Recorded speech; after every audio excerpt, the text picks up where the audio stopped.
Every year, automobiles are gaining horsepower, and they're also getting good emissions, nice low emissions. Well, in the past, that wasn't the case. You either had horsepower and bad emissions, or good emissions and not a lot of horsepower. So what's the deal? Today, we're getting them both. Well, that's because of fuel injection, and that's what this AMSOIL Tech Tip's all about, fuel injection.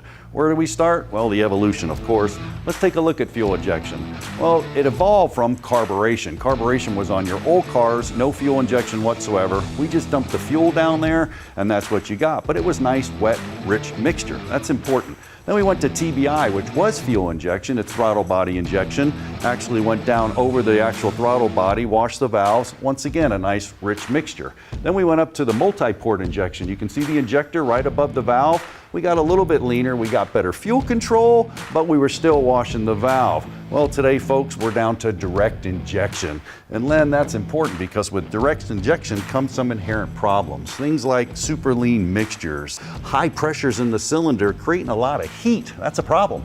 Heat is a problem, and that's what you're fighting here, because heat has a tendency to build deposits, and that's what we're seeing. We're seeing deposits on piston crowns, ring lands, injectors. We're seeing spray patterns being affected. So that's why we're recommending an additive in the form of our upper cylinder lubricant.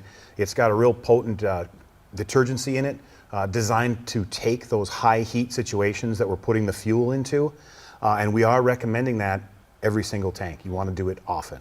And that's important. I mean, putting it in the tank, these fuel systems, they can be dangerous. I mean, we're talking about high pressure, and you really don't want to go in there and start busting open these lines with all the emissions and things that are going on. It's hard to get it into the fuel injection system. So the tank's the best way to go? It is, right. You want the easiest way to bring it in there is through the fuel tank, through the injector itself. And you want it every time you run it? Is that the best way to do it, especially with the heat and the problem? This would be considered an every tank fuel additive, yes, sir.